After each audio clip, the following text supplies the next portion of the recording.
Bonjour les toxophiles, salut les archers, salut dans le chat, salut les filles, comment vous allez? Bonjour, Bonjour Laurie, ça va et toi? ça va? Ça t'a tellement plu que tu reviens? Ouais, c'était trop cool. Salut Steph, ça va? Bonjour Steph. Salut! Oui, oui, oui, je suis contente d'être avec vous. Salut Bonjour Nico, Nico. comment tu vas? Bonjour Nico. J'ai un petit peu mal à la gorge, mais ça va le faire. Sinon, ça Bon, va. du miel pour la gorge. J'en suis à 2 kilos et je suis pour la protection des abeilles. Alors, c'est un peu contradictoire. Alors il ne faut pas manger des abeilles. Ah putain, c'est ça! Je vais direct à la source. Ah, mais non, ça marche pas comme ça. Bon Stéphanie, contente d'être là? Oui? Oui, Bah oui, oui, oui. on a un petit décalage. Les Je suis aléas du direct. Je suis content de vous avoir, enfin surtout Stéphanie, parce que Stéphanie c'était mon entraîneur à une époque. Elle m'a fait bosser mon tir à l'arc. C'est vrai. Elle a réussi. Eh ben, dis donc. C'est un peu grâce à elle qu'on a gagné la DRH, mon grand. D'accord. Voilà, c'est à peu près à cette époque-là qu'on a bossé ensemble. Elle a essayé de nous faire bosser, Mourad et moi. C'est vrai. Mais ça fait plaisir en tout cas. Il y en a un des deux chez qui ça a le plus marché. Mais bon, il n'y en a plus aucun des deux qui tire, donc bon. Enfin, C'est si, des moi bons je tirais souvenirs. derrière. Mais voilà. Du coup, je vais peut-être me poser des questions en fait. Bah, non, t'as forcément des archers qui tirent encore. Heureusement, il y en a un qui voit, il y en a un aussi. Bon, voilà. Il tient encore celui-là. Laurie, t'as aussi comme ça des archers où t'es content de les avoir entraînés, que tu vois ce qu'ils font aujourd'hui Ah bah oui, oui, oui.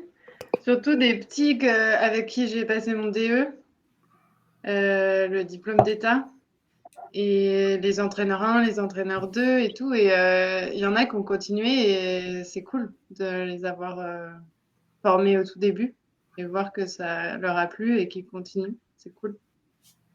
Bon. Salut Sacotin. J'ai vu que tu t'étais abonné à la chaîne Twitch tout à l'heure. J'espère que ça va, Sacotin. Hésite pas à parler dans le chat, à nous dire ce que t'en penses, et puis t'as des questions, vas-y. Bon, on va passer au premier point. Ah, il y a Popeye. On parlait de toi tout à l'heure. On va reprendre une de tes questions, Popeye, tout à l'heure. Il faut que tu restes jusqu'à la fin. On va parler du premier sujet. Vous avez été, pour certains, sur la finale des D2, pour certains, sur le France TAE. On commence par qui? Qui veut commencer son retour, ses remarques? Est-ce que c'est bien organisé? Est-ce que les filles, vous avez emmené des jeunes à la semaine jeune? J'ai pas posé la question avant. On dit encore la semaine jeune? Je sais pas. On dit peut-être le championnat de France jeune, je sais plus. Non, C'est à mon époque. Ouais, c'est le championnat de France ouais. jeune maintenant. Championnat de France jeune. Non, moi j'en avais pas. Ouais. J'étais en vacances. Bon, donc on va parler. Je voulais parler de On T avait, en on championnat a dans le de groupe Ah oui, oui. enfin, on va parler de tous les championnats de France TAE qu'il y a eu, puisqu'il y a eu, c'est fini, il n'y a plus de TAE là maintenant, avant la fin de la saison. Donc on va débriefer. Est-ce qu'il y en a un qui veut parler de son expérience? Laurie, je sens que tu as envie de parler. Mon expérience à moi, Ouais. c'était trop cool parce que mon équipe est montée en DA. Sans que tu tires? Si, j'ai tiré un peu, quand T'as même. tiré dans l'équipe? Ouais. J'ai pas vu la composition, donc voilà. Si, bah, j'étais pas très bien partie. J'avoue que les qualifs, c'était un petit peu compliqué. Mais du coup, après, le coach, il a fait des choix sur l'équipe, sur l'entraînement. Et du coup, j'ai commencé et non, je crois pas que je suis sortie. Mais on tourne souvent, en fait. La quatrième, elle est... Au 3 et 4, on était pareil. Donc, on a pas mal tourné. Et évidemment, c'était à Saint-Bertin, donc c'était très bien organisé. Et non, c'était cool. Donc, ça, c'était vendredi.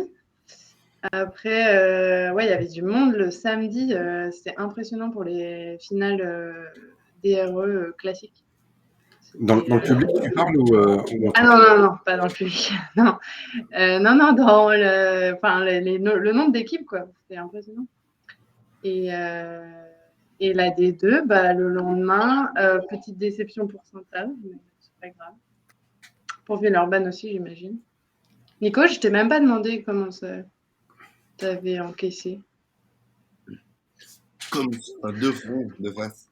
Euh, on n'y allait pas avec beaucoup de. On y allait avec un petit peu quand même des objectifs et une envie de faire quelque chose. Ouais. De faire toujours de toute façon le mieux qu'on peut. La composition de l'équipe a été un petit peu on va dire, compliquée, un petit peu chaotique à organiser cette année, donc on s'attendait pas. Notre objectif de saison, c'était avant tout d'aller à la finale à Saint-Avertin. Ok. On y était, donc c'était cool. On a fait une place de mieux après les matchs qu'à notre au tir des qualifs. Donc c'était plutôt pas mal, ça permet de donner de l'expérience à des archers qui n'avaient pas beaucoup d'expérience de l'extérieur et Cool. encore moins de l'équipe. Donc pas trop déçu parce que je m'attendais pas à beaucoup plus forcément cette année, mais c'était cool. Et Saint-Avertin, c'est un chouette terrain, c'est une très très belle installation et, euh, et c'était chouette. Il a fait chaud, Ouais. il a fait très très chaud. Alors, Un peu comme tout l'été, en fait. Oui. dis-nous où en France il a pas fait chaud. Alors, à Saint-Beausoir, le 24 juillet à 3 heures du matin. Mais non, il a fait très très chaud. Ok. Mais c'est cool. Alors, et Tab qui a mis un petit mot dans le chat, ce sont mes collègues de boulot qui sont en afterwork Oui, ce soir. Voilà. Euh, Nico, j'avais une question, oui. mais peut-être que c'est Laurie qui va parler parce que tu as peut-être la voix cassée. Et après, on passera à Je vais Steph. limiter mes interventions à des trucs intéressants pour une fois. Ah, tu sens une perche. On va avoir un peu moins de blagues. Je préfère l'attendre moi plutôt que ce soit quelqu'un d'autre qui l'attende. Voilà. Est-ce que vous pouvez m'expliquer le format qu'il y a maintenant à une époque, c'était élimination directe sur les matchs. C'est passé en match de poule depuis quelques années, si ma mémoire est bonne. En D2? En finale de D2, ouais. Non, là, c'est élimination directe, mais tu fais des matchs de classement après. D'accord. Donc, t'es pas venu pour un match, tu vois. Si tu perds le premier, t'es pas dégoûté. Enfin, t'es un peu dégoûté quand même, mais tu continues un peu de tirer dans l'après-midi, quoi. Ok. Pour Donc, ça savoir, t'aide. en fait, s'il y a, je vais dire une connerie, s'il y a 16 équipes, ça permet de savoir exactement où t'es et pas te dire je suis entre 16 et 9, quoi. Exactement. Ok, donc t'as vraiment une place de classement qui est bien placée derrière, quoi. Ouais. Ok. Ça permet d'expliquer un petit peu aussi pour ceux qui connaissent rien au tir à l'arc ou au TAE comment ça fonctionne et comment ça se passe derrière. Et toi, Steph, ton ou tes championnats de France? Alors moi, j'ai eu la chance de faire le championnat de France par équipe, puisque du coup, je faisais partie d'une équipe sélectionnée. Donc, c'était la première fois. C'était intéressant. Super stressant aussi, parce que du coup, forcément, finale, on a eu la chance de gagner le premier match. Donc, on est allé en finale en arène. On perd contre l'équipe de Saint-Avertin. Donc, on finit vice-championne de France. Il m'a fallu plutôt pas mal. Au début de la saison, en équipe, on spécialement arrivé là. Une nouvelle équipe, puisque moi, je viens d'intégrer l'équipe. J'ai intégré l'équipe juste avant le Covid. On n'a pas eu la chance en D1, nous. On n'a pas eu la chance de faire beaucoup de matchs, donc c'était la première vraie saison D1, donc elle clôture plutôt bien, même si on est un peu triste d'avoir fini perdu la finale, qui était la super attirée, donc ça c'était plutôt positif. Puis c'était le terrain de Rion, donc le terrain de Rion, super installation, ils sont hyper rodés sur l'organisation de ce genre de compète, ça roule, il n'y a pas de problème d'organisation, il n'y a pas de problème au niveau des bénévoles, c'est vraiment, ils sont vraiment au top, quoi. Voilà, pour le par équipe, et puis je suis allée à l'un de pas élite l'autre le week-end d'après. Et moins bien passé, sympa aussi. Est-ce que c'est mieux, enfin vous allez me dire, Voilà. Steph et Hello, non, que Steph en fait, tu vas me dire. Mais avant, il y avait plein de championnats de France répartis. Maintenant que la D1, il y a un championnat de France D1 et un championnat de France individuel qui est vraiment séparé. T'es pas forcément qualifié quand t'es en équipe de D1. Est-ce que c'est mieux ce format-là ou c'était mieux avant?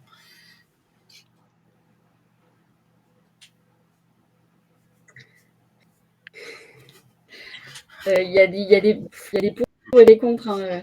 Le but, c'est de tirer le tir à l'arc vers le haut niveau, vers l'élite. Donc, effectivement, moi, typiquement, j'ai eu la chance de faire l'équipe, mais je n'avais pas la moyenne nécessaire pour intégrer le France Élite. Après, je t'avoue que c'est frustrant de se dire on y va, mais on n'est pas vraiment dans ce championnat de France. On est un petit peu à l'écart. Et après, là, je me serais peut-être pris des raclées élites parce que j'aurais été dans les sélectionnés. J'avais tout à fait la possibilité de jouer le podium sur le normal. Donc après, voilà, ça permet de niveler un petit peu mieux les archers, d'aller chercher de la compétitivité, des matchs plus serrés, donc créer un petit peu de ce côté compétitivité. Quoi. Après, c'est pas toujours évident à gérer de dire moi je fais pas partie des ligues. Pour toi, c'est le championnat de France élite et le championnat de France normal. Et pour d'autres, il y a le championnat de France élite et puis le championnat de France discount, pour ne pas citer de marque. Oui, c'est ça. Voilà. Mais c'est un peu ça quand même. Ça fait un peu, on sait comme torchant les serviettes. Mais quand on y regarde de plus près, de ne pas se prendre des raclées parce qu'on est les derniers sélectionnés d'un championnat de France et de pouvoir aller plus facilement jouer le cut. Et on peut rediscuter du niveau du cut, mais voilà. Ah mais tu peux, vas-y, je te laisse, si tu as envie de passer du niveau du cut. Alors je suppose que tu vas parler d'une catégorie en particulier, mais... Il y a beaucoup de catégories où il y a quand même qui ont été appelés à venir faire les France et qui ont fini leur série. En fait, ils sont partis parce que tu es sur 8 paires de prises dans le cut, alors que tu as 21 ou 40 paires qui viennent faire le France. C'est un petit peu... Tu peux te poser des questions même. Alors, il y a la notion d'organisation, de terrain, de place, ce genre de choses. Mais c'est pas forcément évident à gérer sur le terrain quand même. Laurie, t'as la même chose en D2, en D2, non, t'es en poulie, t'es en poulie, toi, Laurie? Oui. Et je fais, là, j'ai fait le élite et c'est vrai que c'était pas, j'étais pas, comme disait Steph, j'étais dans les dernières sélectionnées, donc c'est vrai que c'était pas évident non plus du coup, moi, en poulie femme, c'était simple, ils ont cuté à 16. Donc moi, j'ai terminé les dernières, donc j'étais même pas dans le cut pour faire les matchs. Donc là, ça fait un peu mal. Après, je me suis posé la question, est-ce que j'aurais pas mieux fait d'aller en discount, mais bon, j'étais sélectionnée, j'avais pas, enfin, c'était mon objectif aussi de faire l'élite et après voilà, il faut que je m'entraîne plus pour l'année prochaine, mais après tu parlais de l'équipe ou Oui, de l'équipe individuelle. Comment? Équipe et individuelle. Ouais, après en équipe, là on était en DR et c'était pareil, à élimination directe et là pour le coup, c'est assez stimulant parce qu'en plus, il fallait être dans les deux premières équipes pour monter. Donc, non, c'était cool. Mais ouais. En individuel, je comprends ceux qui sont venus à Rion de l'autre bout de la France et qui sont partis au bout des qualifs. Ouais, c'était un peu chaud quand même. Après, oui, je pense que c'est au niveau de l'organisation. Parce qu'il y a quand même pas mal de catégories. Ouais, je pense qu'ils n'avaient pas le choix en fait. Et puis, c'était que sur un week-end, donc, 3 jours. Et ouais, il y avait là le monde, hein. C'était ouf. Vendredi, poulie, enfin DR poulie, samedi DR classique et dimanche Ouais. D2 classique. C'est ça? Ouais, mais ça a toujours été comme ça. Mais pour les France Indiv Discount, c'était 3 jours aussi. Mais il fallait passer plein de catégories, quoi. Donc, je pense que c'est pour ça qu'ils n'avaient pas le choix de faire des cuts à 8 pour directement aller en quart, je pense. Sinon, Après, au niveau de timing, ça va. Ouais. Mais comme ils vont l'agrandir, ça va aller mieux. ouais, mais ça veut dire que c'est eux qui organisent à chaque fois et c'est pas forcément évident. Enfin, Bah là, je Lyon, pense qu'ils sont partis pour un petit bout de temps. Lyon 8 qui a organisé quelques compètes, dont une D1, ils ont de la place. Et est-ce que c'est en fonction du terrain que la FFTA a décidé de couper à 8 à chaque fois, ou est-ce que c'est ou pas en fait, ou est-ce que c'est comme ça que la FFTA a organisé, c'est aussi à voir quoi. Faudrait que je demande à Xavier Verret. Ouais, c'est compliqué. Tu disais, Comment Steph? C'est compliqué. C'est compliqué de justifier, de dire parce que cette année, c'est Rion qui organise temps, et l'année prochaine, parce que c'est le club de Tartampion qui est un peu petit, on va mettre le cut à temps. Je pense que quel que soit le terrain, le cut il sera toujours le même. En fait, leur objectif, c'est vraiment de tirer les gens vers le haut et de les pousser à aller chercher un niveau de plus en plus élevé, et c'est pour ça que le cut il est si élevé en fait. Est-ce que c'est vraiment sur les intéressant de... Alors là, je vais faire mon écologiste de service, mais est-ce que c'est vraiment intéressant de faire traverser les gens, faire traverser la France à des gens, à 20 personnes pour qu'ils tirent juste un tir de qualif sur une catégorie? Moi, j'avais des archers l'année du Covid, tu vois, ils avaient réussi à avoir leur place, mais c'était l'événement de l'année, quoi. Enfin, pour eux, aller en championnat de France, c'était inimaginable, tu vois. Ils ont sauté sur l'occasion. Il y en a, pour eux, c'est vraiment ouf, quoi. Donc, eux, s'ils ont envie d'y aller, ils y vont, tu vois. Mais après, si t'as pas envie, tu peux toujours dire que tu laisses ta place. Ah bah, complètement. Mais oui, en termes écologiques, là, je pense à un moment, il va falloir se poser la question. Mais même là, il y en a plein pour qui c'était leur premier championnat de France, parce que j'écoutais Fortari qui traînait un petit peu, et en fait, j'écoutais les gens parler. Il y en a plein qui faisaient leur premier championnat de France, parce que justement, c'était ces discours, et que du coup, ils avaient la place de près dans les sélectionnés, et pour qui c'était juste waouh, championnat de France. Et c'est bien parce que ça leur montre autre chose, la position, et donc une préparation différente pour essayer d'aller pas se resélectionner l'année d'après et puis augmenter son classement. Je suis d'accord. On peut se poser la question. C'est ce qu'on disait tout à l'heure en off avec Stéphanie, tout dépend des objectifs qu'on a. Donc voilà.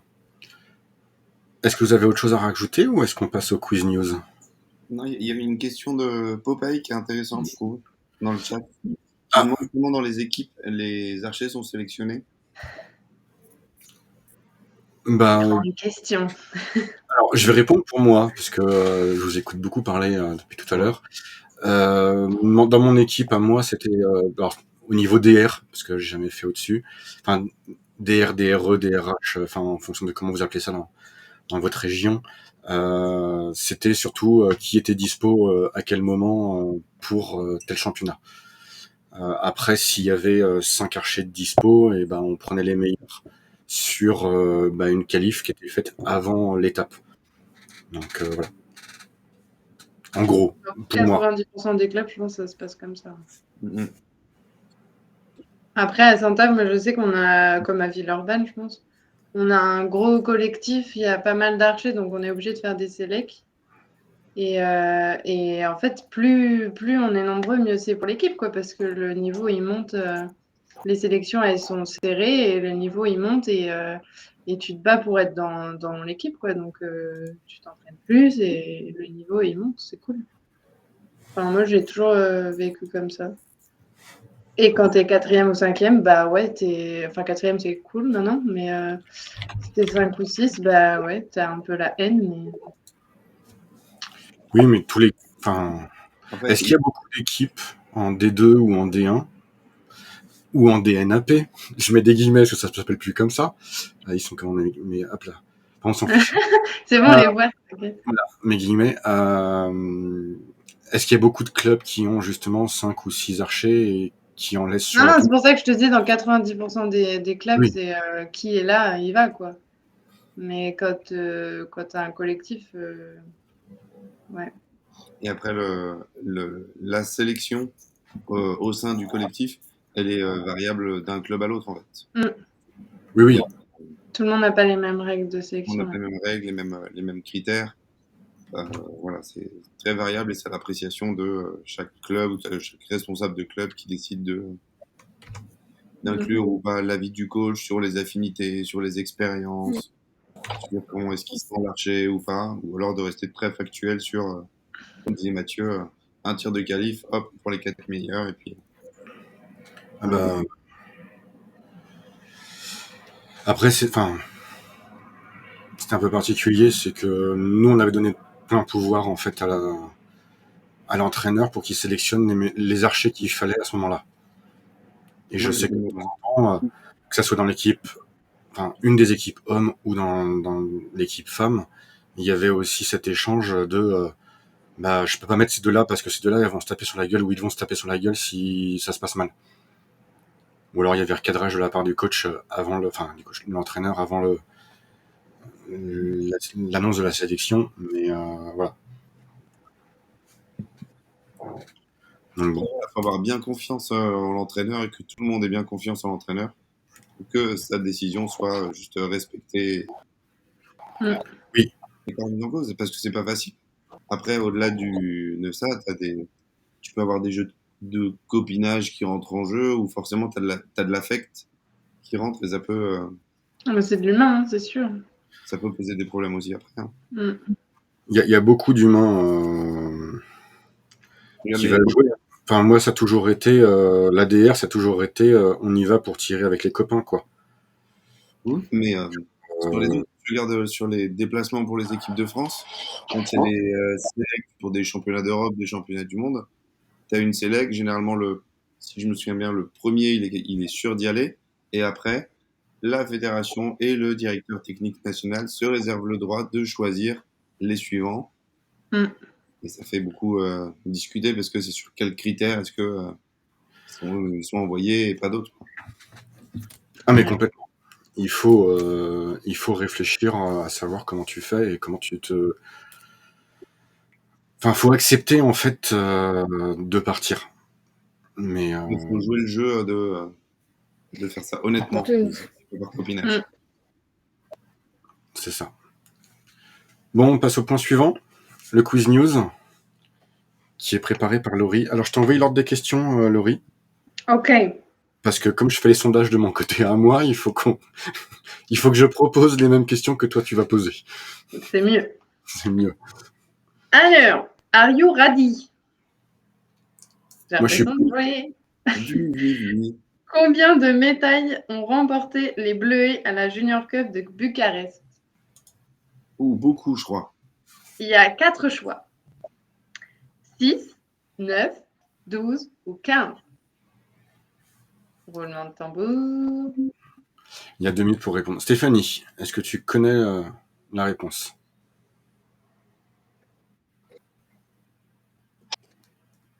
Ah, il y a un gros décalage. J'ai pas entendu la question, moi, Laurie, parce que ça coupe un petit peu. Combien de médailles ont remporté les Bleuets à la Junior Cup de Bucarest? Il y a 2 semaines, 3 semaines?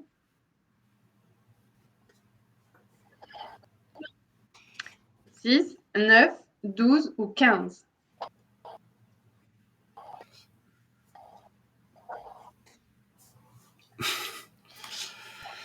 Nico, il a écrit dans le private chat.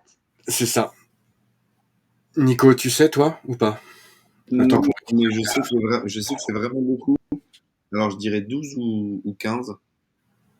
Ah, faut faire un choix, monsieur. Oui, je sais. Et alors, Quand Laurie m'a envoyé la question, j'ai fait ça fait beaucoup quand même. Quand j'ai vu la réponse. Mais je suis d'accord avec toi. c'est pour ça que je dirais 12. Mais On peut le dire là maintenant? Attends, non, c'est pas. les 2 minutes sont pas encore arrivées. Est-ce que Stéphanie, elle rebouge là? Donc théoriquement, elle doit nous entendre un peu. Pour la première fois, on fait un live entre Lyonnais. Généralement, j'ai des gens d'un peu partout qui viennent. Et, Un peu mieux, ouais. et là, j'ai Steph, en fait, qui est en Nouvelle-Zélande, ou un truc comme ça. J'ai l'impression que dans les années 80, vous savez, les reporters qui ont 30 secondes de décalage. Mhm, mhm, mhm. Et quand tu rajoutes un truc, ça bousille tout. C'est ça. Bon, tu peux donner la réponse. Eh bien, c'est 15. Et ben voilà, j'avais Et en 3. détail, c'est 10 en or, 3 en argent et 2 en bronze. Ah, Moi, je trouve ça énorme. Mais ouais, c'est trop cool. Et là, il y a bientôt les championnats d'Europe de la jeunesse, alors ils vont tout défoncer. Bah oui. Il y a Stéphanie Question qui me... suivante. De quoi? Question suivante. Question suivante. Ouais. Vas-y, pose la question. Moi, je tape les choix que tu m'as envoyés. Ok. Un peu plus long, mais Attention, deuxième question. Lequel de ces duos en poulie homme est qualifié pour la finale de la Coupe du Monde au Mexique à Tlac. Je sais pas dire le nom. Alors, est-ce que c'est Gontier et Boulch? Est-ce que c'est Boulch et Girard? Est-ce que c'est Girard et Barraer? Ou est-ce que c'est Barraer et Boulch? Et j'ai fini avec 4 secondes de plus que toi. Bravo. Et ils ont trouvé les gens la première question? Non, ils ont voté 3 réponses qui a voté. Enfin, il y a 3 personnes qui ont voté 12. Ils ont été influencés par Nico, je suis un influenceur Wow, du quel quiz. influenceur. du Quiz News. Là, on a peut-être récupéré Steph. Est-ce que tu as entendu la question? Fais-nous non comme ça ou oui comme ça, Steph, si tu entends la question.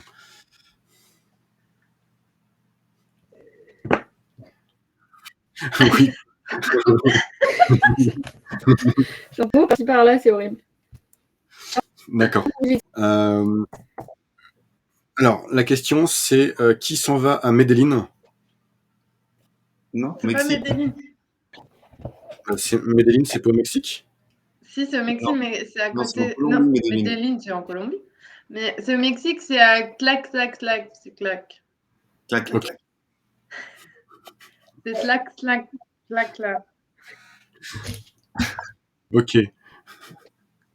Stéphanie, elle est morte de rire. On a récupéré le son, apparemment, Stéphanie. Écoutant Laurie. Du coup, c'est bon? C'est pas encore bon. Il doit rester 30 secondes, en gros, sur les 2 minutes. Quel suspense!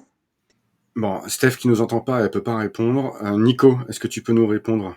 J'en sais rien du tout. Toi, t'es classique, tu tires Ouais. classique et tu Ouais. suis que les classiques. Je suis. Et que les hommes. Hein. Parce que je suis un homme. Et je suis que les hommes classiques. Ok. Tu fais que les scratch hommes ou tu suis un peu plus? Non, que les scratchs, les jeunes, ça va. C'est bon.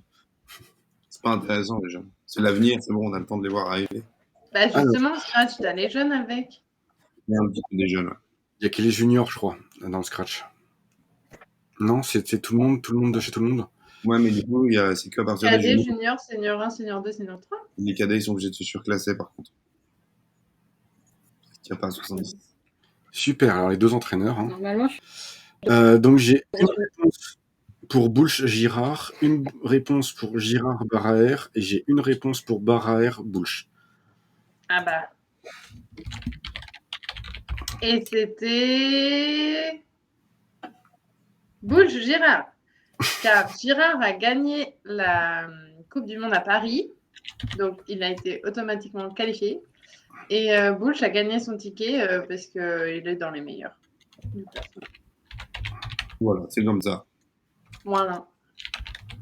Vous avez vu sa finale La girafe? à Medellín? Sa petite finale?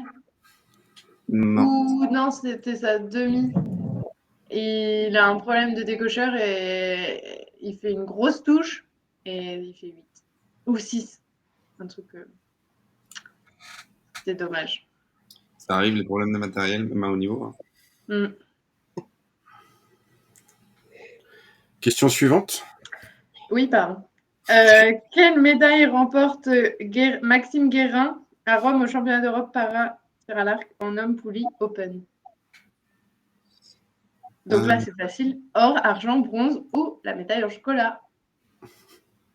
Oh.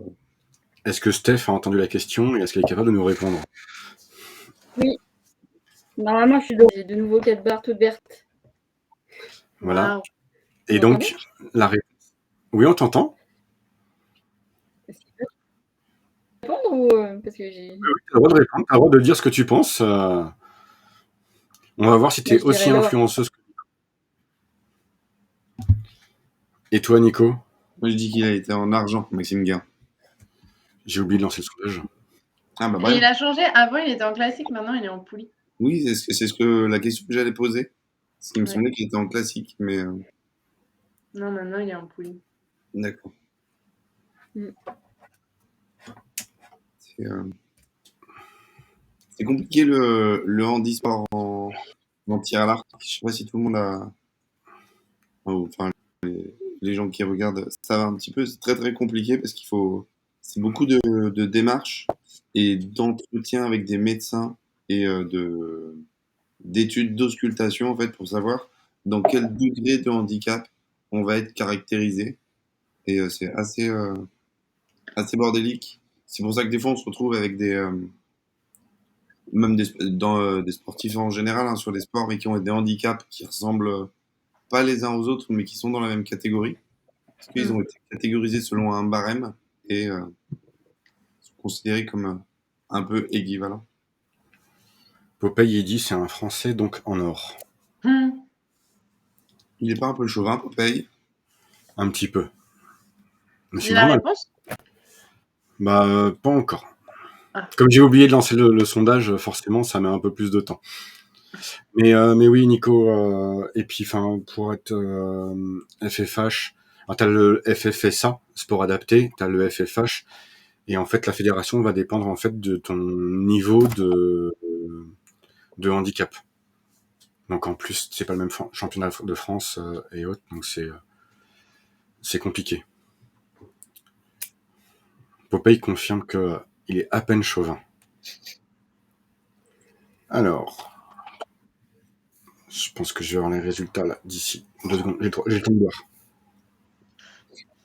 Faut meubler en attendant. C'est ça. Alors, 3 qui proposent médaille d'or. Laurie. Eh bien non, c'était la médaille de bronze. Ah bah alors. Ah. Bah ouais, C'est-à-dire qu'il a gagné sa petite finale. Donc c'est bien. Ouais. c'est déjà Et bien. malheureusement, Guillaume Toucoulé, il a fini 4e. Ouais. Donc ils étaient. Non, Guillaume Toucoulé, il est en classique. Ouais. Ouais, mais il peut finir 4e quand même. Hein. Oui. Et on peut être français en classique et pas gagner.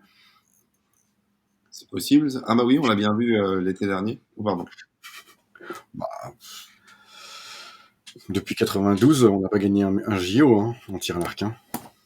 Bah, si, il y a eu des médailles. Je sais qu'elle fait 2e, ça va. Ah, entre ça va et on a gagné. Allez, question numéro 4. Allez. Allez.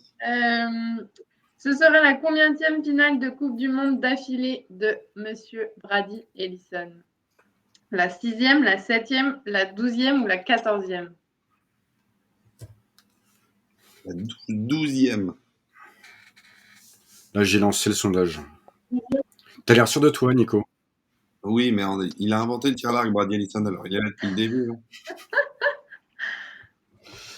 Enfin, tu peux inventer quelque chose, c'est pas être bon dans la discipline. Hein. Est-ce que t'es bon, est-ce qu'on t'est bon en 51? J'apprends encore avec les meilleurs des meilleurs régulièrement. Mais je me défends. Ça Ouais, demande beaucoup d'entraînement. Voilà, c'est. mais tu gagnes pas à chaque fois. Donc, Non. Enfin, on trouve toujours un moyen de gagner, mais Oui.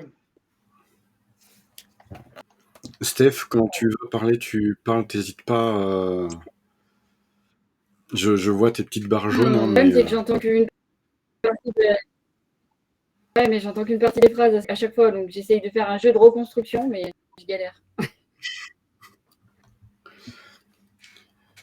Je suis repartie en Nouvelle-Zélande, excusez-moi. c'est un très beau pays. Oui, j'imagine. Il pourra te montrer, Mathieu, il a un livre sur la Nouvelle-Zélande si tu veux. Ouais. J'ai D'accord. passé 3 semaines Ça là-bas peut être intéressant. et dès que j'ai les moyens, j'y retourne. Bon, il y a autre chose à voir avant, hein, donc il y aura autre chose avant, mais voilà. D'accord. Mais bon. Donc là, on en est à discuter de savoir, ça fait combien de fois que Brady Ellison fait des finales de Coupe du Monde? 6, 7, 12 ou 14. 12 et 15, Mhm. 14. Ok. Moi, j'aurais tendance à dire 14. 12 ou 14, On va à voir. mon avis. Mais Alors, j'ai 3 votes pour 14. Laurie. Et non, ce sera la 12e d'affilée. Et il en a gagné. Nico, J'en sais rien. 5. C'était pas la question subsidiaire, il j'avais faire pas quel coup, préparé. là Ouais. 5 ou 6, je sais plus. Dites-nous dans le chat combien on a gagné. Salut Mickey Kong. Salut Mickey Kong. Comment tu vas, Mickey Kong? 8 ou 9? Oui, non? Ah ouais? J'en sais rien. Est-ce faudrait chercher sur le Wikipédia Ouais, ça va. de Brady Ellison, savoir combien il en a gagné. Je vais Il regarder. doit avoir une page wiki, Brady. Oh oui. Aux États-Unis, il est assez connu. Hein. Parce qu'en plus, il y avait eu au JO à Rio, ils avaient mis sa photo et celle de Leonardo DiCaprio à côté. Et les médias, ils avaient dit oh, mais c'est Leonardo DiCaprio qui fait du tir à l'arc, il se ressemble trop. Et tout. Du coup, il est assez connu. Bah, si Brady a joué dans Titanic aussi. Alors, je cherche ça. Vas-y, autre question. Combien de finales de la Coupe du Monde Brady a gagné? 5. T'es sûr? Oui. Ça fait pas beaucoup pour quelqu'un qui a inventé. C'est quand même pas mal, hein? Ah bah, moi, j'ai même pas été à une. Alors, Ah mais si, t'as été à Paris. C'était comment? en 2013? Ah mais non, j'étais en 2022 aussi à Paris. Oui, Oui, mais c'était pas une finale, c'était une étape. oui, En 2013, c'était une finale. oui. C'était trop bien. On n'a pas regretté. Au début, on s'est dit, on va pas voir un Français, ça va pas être drôle, etc. Et en fait, c'était juste impressionnant, en fait. Donc l'année prochaine, je prends l'appareil photo, je demande une accréditation et je vais faire des photos parce que le lieu va être juste dingue en fait pour l'année prochaine. Parce que l'année prochaine, c'est aux Invalides de mémoire. Oui. Ouais. Les matchs, hein. Seulement. Ouais, les matchs, ouais. Mais je vais demander une accréditation pour le samedi dimanche. Et puis donc voilà. Mais non, Paris, la Coupe du Monde, c'était super. Très bien organisé, des gens super sympas. Des stands avec des fournisseurs de tous horizons et non, très chouette. Et puis des sportifs, hein, quand les Américains ont joué le mixte, il y avait tous les sportifs américains qui étaient dans les tribunes en train de hurler, c'était chouette. Donc Cool. je valide. La page wiki de Brady, elle est pas ouf. Hein. Faudrait la Elle est refaire. pas ouf. Bon, va falloir remédier à ça. Je connais quelqu'un qui pourrait le faire. Ok, pas de souci. Brady. Bon. Elle est surtout pas à jour. Bah, Mickey Kong, je te propose d'aller la mettre à jour. Oui, mais si, celui qu'il a un enfant, c'est quand même assez à jour. Bah, il a 2 ans, son enfant. Euh, Après, tu peux avoir oublié des résultats ou choses comme ça et pas être à jour sur un point, voilà. ok. Mais bon, c'est comme ça. Il y a les derniers résultats et ses dernières performances jusqu'en 2021. Donc, c'est plutôt pas mal. Bon, on fait la dernière question? 5 fois, pardon. C'est bon. Oui. Sa page World Archery est beaucoup mieux. Alors, à propos de la compagnie de Brécy, proche de Bourges, dans le 18, ils organisent du 13 au 15 août 2022 un tir particulier. Lequel? Est-ce que c'est le tir au saucisson? Est-ce que c'est le tir au camembert? Le tir à la bougie? Ou le tir en salle, en plein été?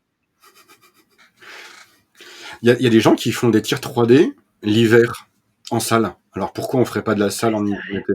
C'est vrai, c'est vrai. Et puis tu vas dans les Caraïbes, là, en Martinique, en Guadeloupe et autres, ils font leur tir en salle dehors. Hein. Ouais, c'est vrai. Tir en salle, d'ailleurs, qui ne va légalement plus s'appeler tir en salle, mais tir à 18 mètres. Dans le manuel de l'arbitre, de fait. Bah ouais. Bon, Steph, connais-tu la réponse? Oui, je suis là. Tir à la Est-ce que bougie. tu connais la réponse? Moi, je dirais tir à la bougie aussi. Le tir à la bougie. Bah, tu verras, on va voir à la fin. Moi, je connais la réponse, mais avec Laurie, on peut pas donner Oui, la bah oui. réponse là tout de suite. Hein. Mais voilà. Vous avez déjà fait des tirs comme ça, tous les trois? Laurie a fait ça. Vas-y, raconte-nous, Laurie. Oui. À Sainte-Foy, ils font le tir à la bougie juste avant Noël.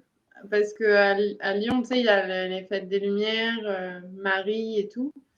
Du coup, on accroche deux grandes. Enfin, on accroche déjà des flèches entre elles, des flèches cassées ou des flèches d'initiation.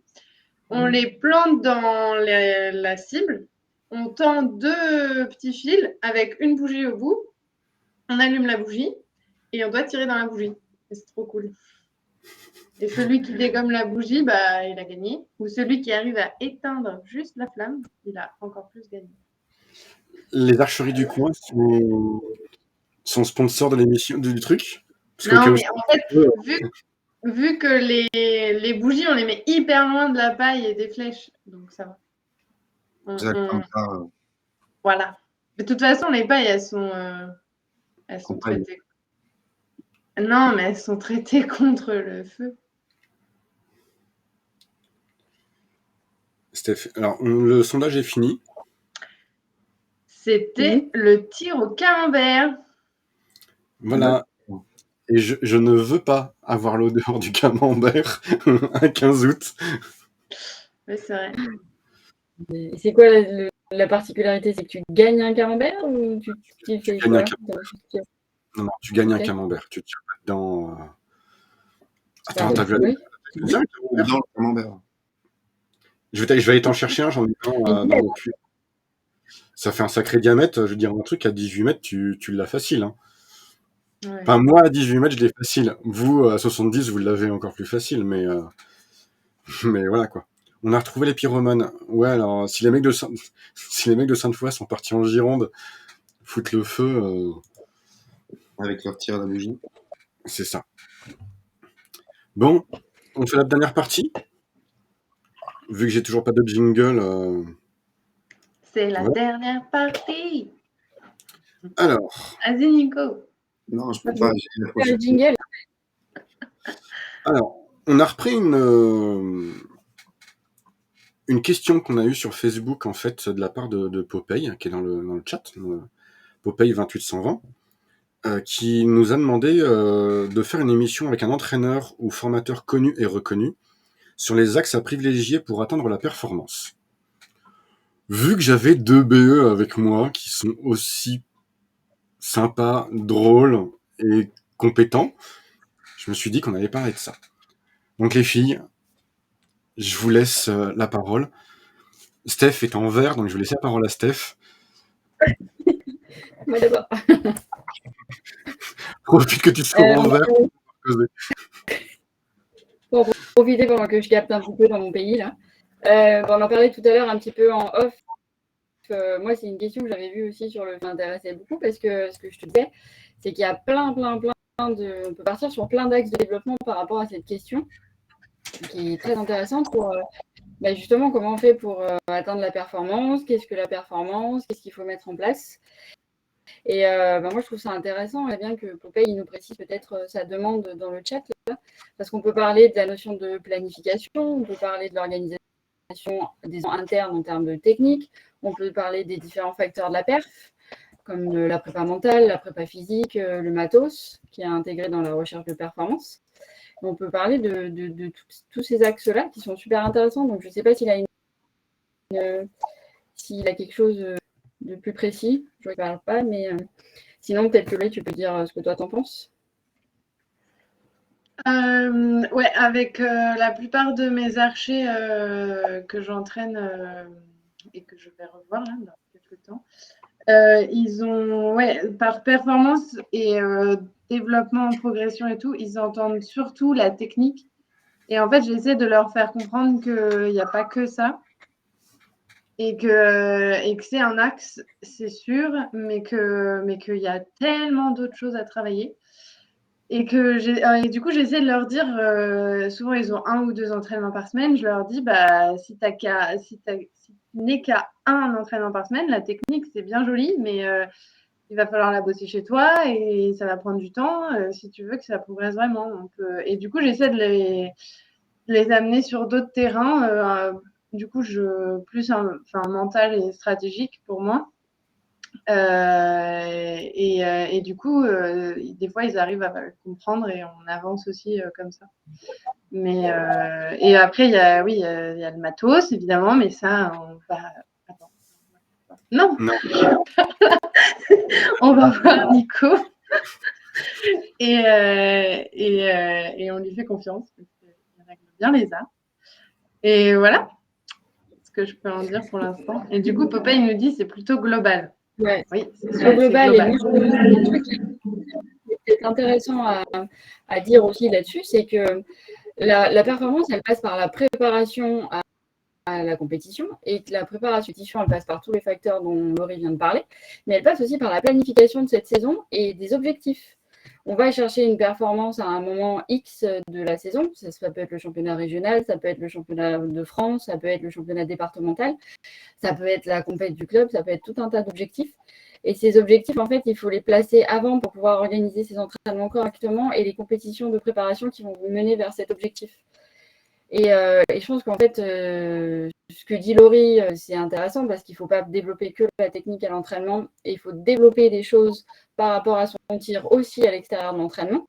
Donc avec du physique en plus, avec des petits exercices de proprioception sur le crochetage des doigts, sur ce genre de choses qu'on peut faire dans des moments totalement normaux de la vie quotidienne. Par exemple, quand on porte son sac de course, on peut travailler le crochetage des doigts. Mais il faut faire attention aussi à ne pas vouloir aller en compétition n'importe quand. Comment ? Il y a une photo comme ça je crois que c'est Nico qui a ça sur son Instagram, où il a justement son crochetage de doigts sur un pack de lait. Pour montrer qu'il bosse en fait avec son pack de lait, le crochetage des doigts.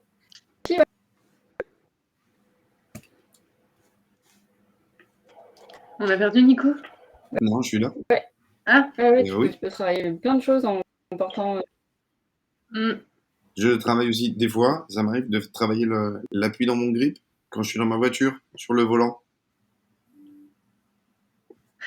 Faut tourner quand il faut tourner, par contre.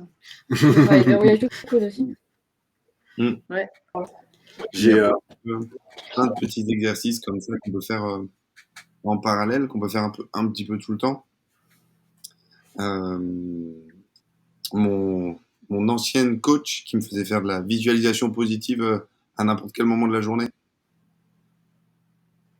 S'imaginer en train de tirer une bonne flèche et s'imaginer, en fait, conditionner son cerveau au positif plutôt qu'au négatif. Et à n'importe quel moment, il suffit d'avoir 1 seconde ou 2 secondes pour fermer les yeux pas trop quand on est en voiture, sauf si on est au feu rouge. Mais fermer les yeux et juste s'imaginer de tirer une bonne flèche.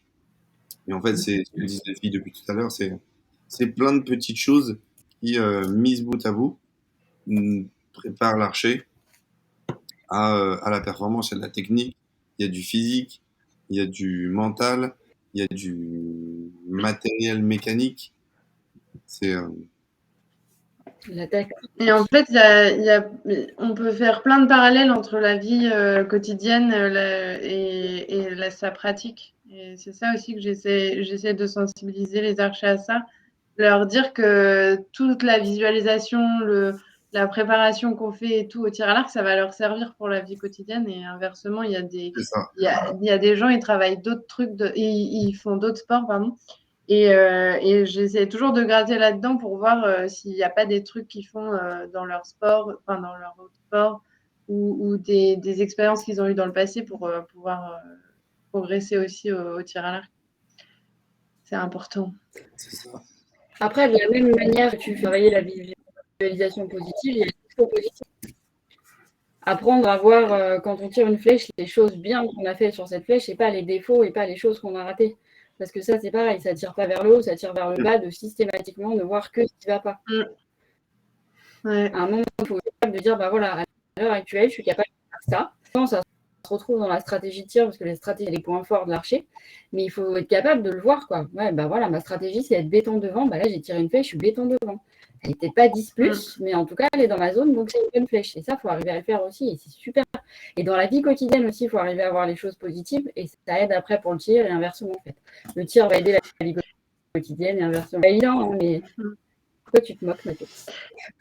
Je ne me moque pas. J'ai eu une discussion avec une copine qui partageait un article où le journaliste en fait appuyait sur tous les points négatifs en fait. Et à un moment, donc, j'ai dégommé quelques-uns de ses arguments et à un moment j'ai marqué s'il vous plaît arrêtez de dire ce qui va pas, mais montrez aussi qu'il y a des solutions à ça parce que en fait ça devient gonflant et ça devient anxiogène.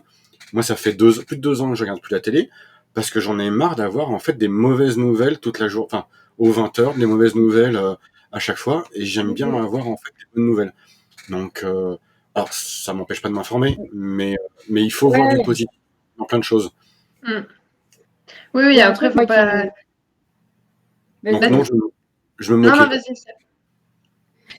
Non, mais il y a un truc tout bête, par exemple, je ne sais pas, dans les gens qui sont connectés, là, s'il y en a beaucoup qui travaillent les gammes à l'entraînement, qui savent ce que c'est que de travailler les gammes. Est-ce que vous savez ce que c'est, vous, ce que c'est que de travailler les gammes? C'est quoi une gamme? Et ben alors, ça peut être quoi, travailler les gammes en tir à l'arc d'Api? Ben, j'en sais rien, en fait. Do, ré, mi, fa, sol, la, ouais, c'est ça. Qui marque do, ré, mi, fa, sol. Moi, j'ai ça, en fait, en tête. Donc, je vois pas du tout ce que ça peut être. Du coup, si tu vas voir du côté de la musique, qu'est-ce que tu fais quand tu fais les gammes? Un musicien, quand il fait ses gammes, il répète des suites de notes, en fait. Et là, faire ses gammes là, en fait, c'est tout ce que tu fais, en fait, pour arriver en position et pour avoir... c'est renforcer. C'est renforcer tout ce que tu sais capable de tirer des flèches en étant axé que sur ce que tu sais faire. Et donné, tu sais que ton point fort, ça va être l'équilibre des forces, ou ça va être le crochetage des doigts, ou ça va être la libération. Et bien, pendant X nombre de flèches, en début ou en fin d'entraînement, bah, tu te tires qu'en renforçant ça. Tu n'es rien en train de changer, tu n'es pas en train de modifier les choses, tu n'es pas en train de changer ce que tu sais faire. Tu le renforces, tu l'optimises encore plus, tu l'améliores. Ben ça, il y a très peu d'archers qui le font. Il y a des archers qui tirent pour changer des choses qui ne vont pas. Mais à un moment donné, les choses vont bien. Il faut juste être capable de les renforcer, de les améliorer, de les automatiser et de les rendre encore plus performantes. Et ça, c'est super important. Ok. Et ça prend du temps. Et ça prend beaucoup de temps. Et ça, faut être OP avec ça, se dire que je m'entraîne une fois par semaine, ça prendra X temps. Tu t'entraînes 2 fois par semaine, ça prendra moins de temps. Et ça, il faut être d'accord avec soi-même, avec son entraîneur et se dire, c'est pas la course.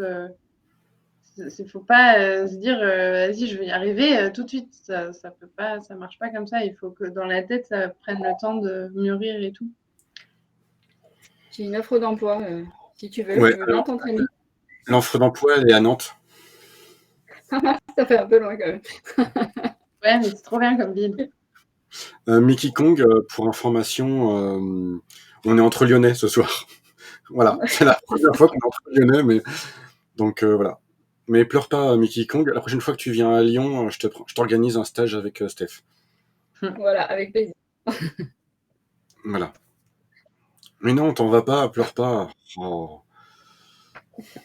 Voilà. Non, J'ai mais vu, j'ai vu dans les. Alors, il y a Popeye qui dit qu'il planifie justement dès ouais. fin septembre pour la saison salle. Je pense qu'il parle des concours et pareil au mois de février. Donc ça, c'est ce que vous avez dit et c'est très bien. Est-ce qu'il y a des choses comme ça que vous dites est-ce qu'on fait par exemple, alors je vais prendre un exemple parce que c'est une copine et parce que tout le monde la connaît dans le coin. Est-ce que aller à Pusignan dès le 1er octobre, alors, je sais pas si c'est le 1er octobre le concours, mais faire le premier concours histoire de se dire bon allez, je vais faire un concours parce que j'ai pas tiré pendant l'été, je me suis un peu reposé et je veux juste voir ce que je suis capable de faire. Est-ce que c'est une bonne idée? Est-ce que c'est pas une bonne idée? Ou est-ce que c'est complètement nul? J'essaie de pas dire de gros mots. Je m'entraîne de pas dire de gros mots en live. Voilà, ma question elle est là. Ou est-ce que au contraire, faut se dire non non, tu prévois tes compètes au loin, tu bosses du mois de septembre à ta première compète pour pouvoir avoir un échelon au mois de septembre par la suite quoi. En fait, tout va dépendre de comment tu t'es entraîné, comment tu as maintenu ton entraînement, où t'en es en fait. Souvent, le début de saison, il sert à remettre des choses en place parce que les grandes vacances font qu'il y a des arrêts de 1 semaine, 2 semaines, 3 semaines, 4 semaines en fonction des gens. Donc, il faut remettre des choses en place. Il faut réactiver la machine, il faut remettre les automatismes en place. Donc, en fonction de là où t'en es par rapport à ce début de saison, aller faire une compète début octobre, tout le monde n'est pas prêt et tout le monde n'est pas capable de l'encaisser. Donc là, on va tous réagir différemment. Il y a des gens sans entraînement qui sont capables d'aller faire une compète et de tout déchirer parce qu'ils ont ce côté un peu, je m'en fous, mais voilà, je sais que je sais faire des choses et je ne me pose pas de questions, je les fais. Et eux, ils vont s'en sortir. Par contre, il y en a, s'ils font une compète début octobre alors qu'ils ne sont pas prêts, en rajoutant le stress de la compète, l'envie de bien faire, la notion de viser avec la coordination, ils vont plutôt déstructurer ce qu'ils savent faire et ce qu'ils sont en train de remettre en place. Et ça risque après de poser problème sur la suite de la saison où il va falloir reconstruire des choses qui, comme disait Laurie tout à l'heure, vont prendre du temps, vont être compliquées à remettre en place. Et ça peut détruire une saison en fait d'aller en compète trop tôt, juste pour voir ce qu'on est capable de faire. Peut-être que déjà, on peut voir ce qu'on est capable de faire à l'entraînement en essayant de reproduire les conditions de la compète. Alors, ça ne sera jamais les mêmes, on est bien d'accord, mais on peut mettre un chronotir, on peut mettre moi j'ai des ardoises d'école, je les mets sous la cible et en fait à chaque fois qu'ils vont en cible, ils écrivent leur score et ils tirent en sachant exactement quel score ils ont fait à la volée d'avant. Donc, en même temps qu'ils tirent, ils ont par exemple, ils ont fait 29 sur 30. Ils tirent en voyant ce 29 sur 30. À eux d'être capables de gérer la manière de faire pour reproduire la même chose, pas faire 29, mais chercher à réappliquer la stratégie de tir, la bonne attitude et remettre ces choses-là en place. Donc il y a plein de choses à faire à l'entraînement pour tester, pour voir où on en est avant d'aller voir en compétition, selon moi. Il faut se dire aussi que la saison salle, elle est hyper longue par rapport à les saisons extérieures et qu'il faut manager des pauses parce que sinon la saison salle, tu peux te lasser vite. Hein. Pour vous, la saison salle, elle commence quand? Début septembre, début octobre, quand on a repris sa licence Ouais, début. Quand tu reprends les cours en club, quoi. Ouais.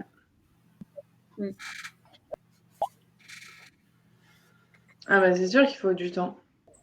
Et c'est ça, c'est le temps de s'entraîner. C'est pas magique, hein. Si on s'entraîne pas, ça marche pas à faire. Enfin, moi, je sais pas faire sans m'entraîner. La saison salle, vous disiez tout à l'heure, elle est longue. Elle commence, on va dire, elle commence début octobre. Parce que bon, t'as encore des championnats de France qui sont au mois de septembre et autres machin. Et puis, le temps de reprendre ta licence, d'aller voir le médecin, de faire la rentrée des gamins. Enfin, si t'es gamin toi-même, reprendre tranquillement tes trucs. Puis les cours, enfin, vous êtes dans différents clubs. Je sais pas quand est-ce que les cours reprennent tous en même temps. Vous êtes BE, vous reprenez les, enfin, vous commencez à redonner vos cours quand déjà?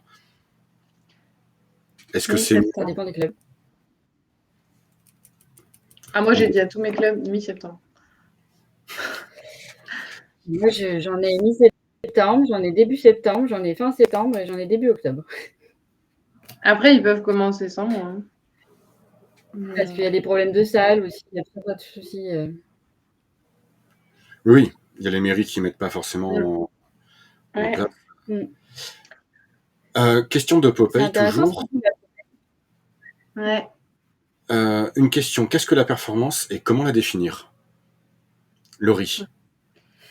Si je me souviens de mes cours, la performance, c'est ce que tu arrives à produire au moment T, le jour J.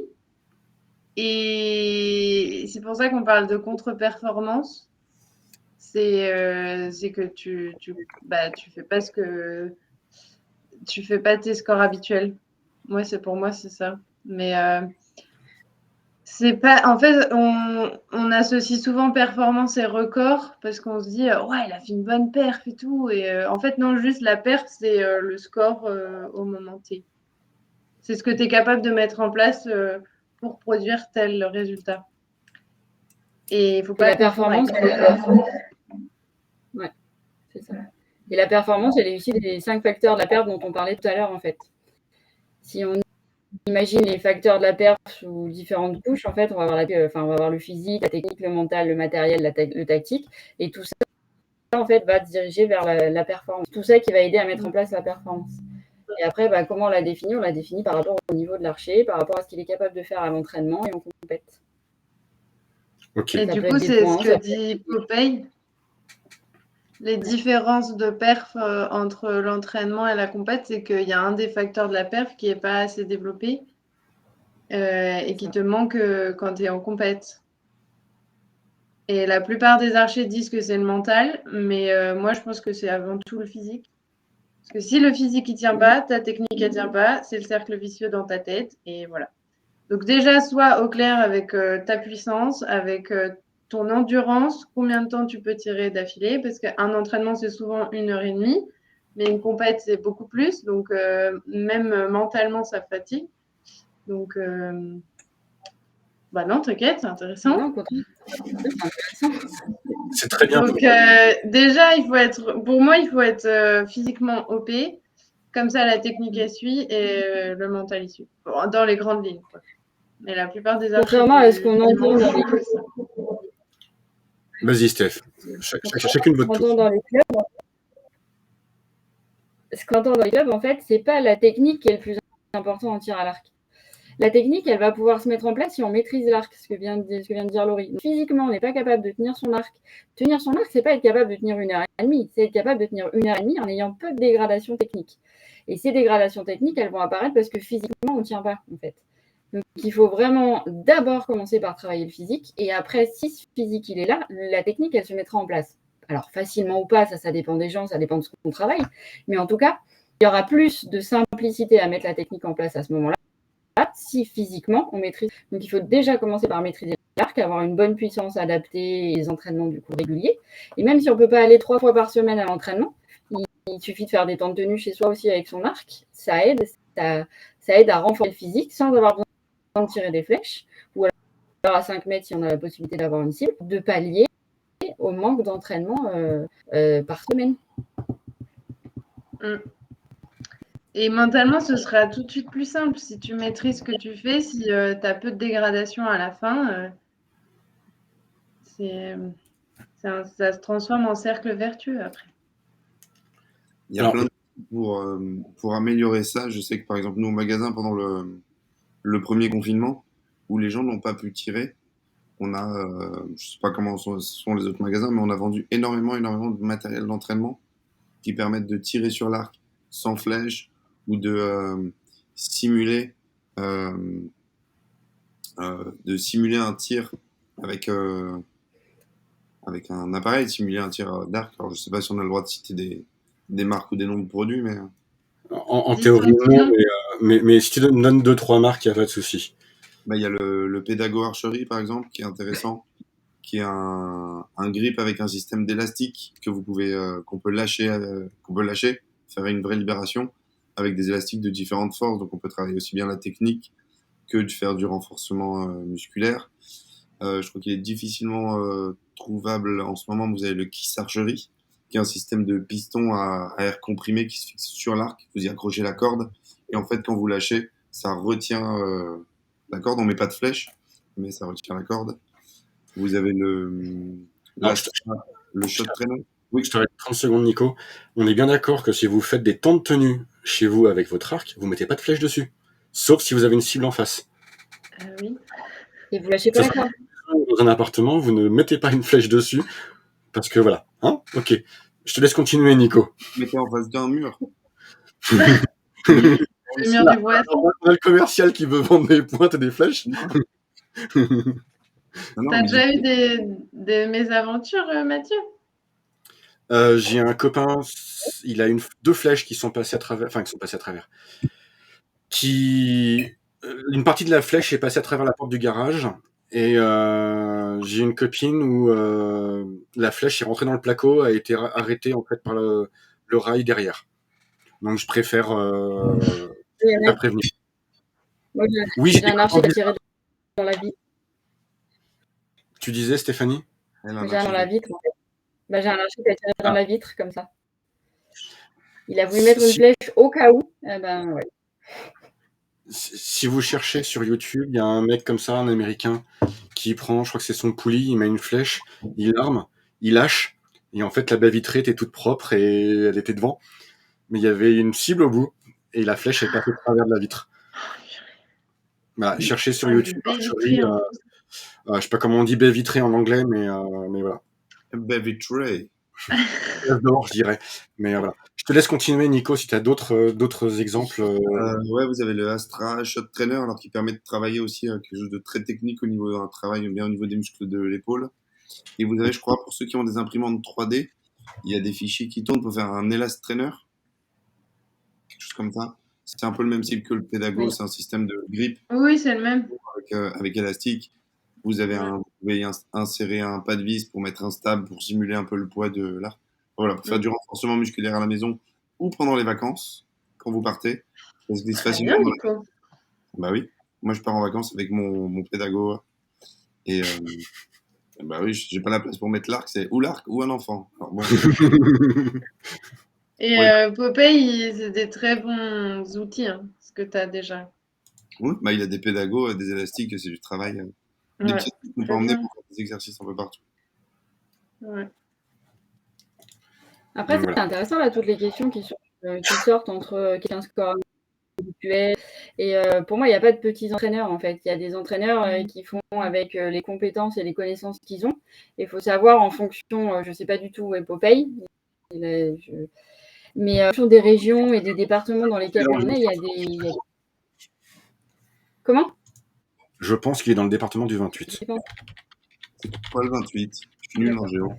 Parce qu'il faut aussi s'approcher des départements et des régions où il y a des échanges qui peuvent être possibles aussi avec les entraîneurs pros.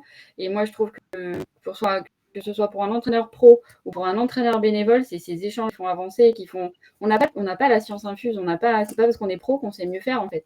C'est juste qu'on a l'expérience et qu'on va discuter avec des collègues comme moi je peux discuter avec Laurie sur des choses qu'on fait, parce qu'on travaille dans les mêmes types de clubs, mais on n'a clairement pas les mêmes. On a un peu les mêmes types d'archers, mais on peut rencontrer des difficultés différentes et c'est d'en discuter entre nous qui va nous permettre d'avancer. Donc c'est intéressant qu'il pose toutes ces questions et qu'il ne faut pas qu'il hésite à se rapprocher de son département ou de sa région en fonction de ce qui est mis en place à ce moment-là chez lui. Donc côté Donc formatrice. le 28, c'est l'Eure-et-Loire. Ça se situe à l'ouest de la région parisienne. C'est Chartres. Voilà, D'accord. en gros. Je ne connais pas les formations ma qu'il y a là-bas. région. Mais... Donc voilà, faut contacter ton comité régional ou ton comité départemental. Il y a des choses qui se mettent en place. Ou alors, tu cherches sur Internet Steph tir à l'arc Lyon et tu trouveras, ou tu m'envoies un petit message et je te mettrai en relation avec Steph ou Laurie au choix pour qu'elle te fasse des cours à distance. Voilà. Mais quiconque, tu as peut-être trouvé une solution. Non, mais après, voilà, il ne faut pas hésiter. Non, mais après, je sais, pour avoir discuté avec plusieurs archers à droite à gauche et haute, Il y a des archers, je suis descendu aux archers jarlandais. Clairement, j'ai discuté avec des gens dans mon peloton qui étaient complètement perdus, qui s'entraînaient tout seuls, qui n'avaient pas le moindre entraîneur. Voilà, on a la chance en Auvergne-Rhône-Alpes d'avoir des très bons entraîneurs, d'avoir une grosse quantité de BE et de qualité en plus. Exactement, Nico, entre autres, mais je pourrais en citer d'autres aussi. Mais on en a deux là qui sont venus ce soir. Mais je pense que tu diras pas le contraire, Nico. Mais il y a des régions, enfin moi à l'époque où j'étais en Pays de la Loire, il y avait 2 BE pour l'ensemble des Pays de la Loire. Ouais, Tu lui soupirais, Laurie. Donc, j'ai dit, il a pas intérêt Ouais. à dire autre chose. donc voilà. Mais donc voilà. Est-ce que vous avez autre chose à rajouter, messieurs, dames? Nico, est-ce que tu as quelque chose à dire justement sur ces entraînements? Est-ce que tu écoutes sagement tes entraîneurs pour définir tes... Est-ce que tu bosses dans ton coin? Alors, est-ce que j'écoute vraiment sagement mes entraîneurs? Alors, je pense que oui. Par contre, tu peux demander à 2 de mes entraîneurs qui sont là ce soir si elles ont estimé que je les avais écoutés ou que je les écoute sagement. Après, moi, je pars vraiment du principe, j'ai toujours dit à mes entraîneurs sur les premières rencontres, je suis de la pâte à modeler. Parce que chacun ses compétences, chacun son job. Moi, je suis pas entraîneur. Si tu me fais aller là, ou si tu veux me faire faire ça, parce que c'est ce que j'estime nécessaire pour que je progresse, moi, j'écoute et je fais. Je questionne beaucoup. C'est très chiant pour les entraîneurs, mais c'est pour... ah, il y a les deux qui rigolent. Mais c'est vraiment pour comprendre. J'ai besoin de comprendre pourquoi, mais c'est très rare que je remette, il me semble, c'est très très rare que je remette en question ce qu'on me fait faire et qu'ils disent que je veux pas le faire ou que voilà, chacun son job. Et moi, je fais confiance, surtout quand c'est des gens pertinents, performants et reconnus pour ça. Donc, je vois pas qui je serais pour remettre ça en question. Ok, merci Nico. Bon, on arrive au terme de la soirée. Déjà Oh, Déjà. Stéphanie, Il y a plein tu reviendras? de trucs à dire. Ouais, je sais bien, mais on est un peu limité en temps et j'essaye d'éviter que ça dure trop longtemps aussi derrière. c'est surtout la vérité. Bon, vous discuterez en privé après tous les deux. Stéphanie, est-ce que tu as quelque chose à rajouter avant de partir ou pas? Non, juste déjà merci de m'avoir accueilli. Ça un peu embêté d'avoir plein de coupures parce que j'étais absente pendant une petite partie de l'émission et ça m'a un peu frustrée, mais bon voilà. Et j'ai trouvé ça super intéressant. Au début, j'avais peur qu'on tourne en rond sur les francs, on n'est pas grand chose à dire parce que bon, il n'y avait quand même pas énormément de trucs à dire dessus. Mais en fait, je me rends compte qu'il y a plein de questions super intéressantes et il y a plein de choses à dire et plein d'échanges super riches à avoir avec tous les gens qui sont là. Donc, non, j'ai trouvé ça super, super sympa. C'est passé très, très vite. Trop vite. Bon, Voilà. Donc, super. merci. Tu reviendras? Et ben, si tu veux bien de moi, oui, pas de souci. Il n'y a pas de souci. Laurie? Entraînez-vous. Bien. Tu reviendras? Oui. Bien Ouais. monsieur. C'était encore une fois trop court, Ouais, j'avoue, ça passe vite. mais bon. Nico, un petit mot? Quelque chose? Accordéon. De quoi? Accordéon. Accordéon. Ok. Je me demandais un petit mot. Voilà. Non, c'est cool comme d'hab. Et c'est bien d'avoir des interactions et de pouvoir partir des questions des gens en fait qui regardent, des, euh, des spectateurs, des vidéos spectateurs. Ouais. Téléspectateur. Je sais pas comment on dit. Enfin, des gens qui regardent et qui posent des questions, ça c'est cool. Donc n'hésitez pas à venir à poser des questions sur la page des Flashs légendaires. C'est Mathieu qui est derrière. Et que ce soit repris. Et voilà, s'il y a des choses dont vous voulez parler, je pense que ça, c'est super cool. On est preneur. Donc voilà. On va légèrement changer un petit peu de format et on va quitter Twitch pour après le mois de septembre. Donc je vous invite à aller sur le... Comment ça s'appelle? Sur le YouTube, la page YouTube des Flèches Légendaires pour vous abonner. On va planifier les émissions. Vous aurez des dates. Les dates sont déjà sur YouTube. Elles seront sur Instagram théoriquement dans la semaine. Enfin voilà, ça sera le 3e jeudi de chaque mois. Et on reviendra et on fera des lives, et on continuera à discuter, on invitera plein de gens et il y a plein de choses de prévues. Et voilà, j'espère que ça vous plaira. Stéphanie, Laurie, Nico, merci beaucoup. Merci à toi. Mesdames Merci et à messieurs, dans le chat, merci beaucoup. Je vous souhaite une bonne soirée. Et puis, à la prochaine. Rendez-vous, je vais peut-être donner la date, tiens. De mémoire, le 15 septembre. On se retrouve sur YouTube le 15 septembre. Voilà. Allez, Cool. salut!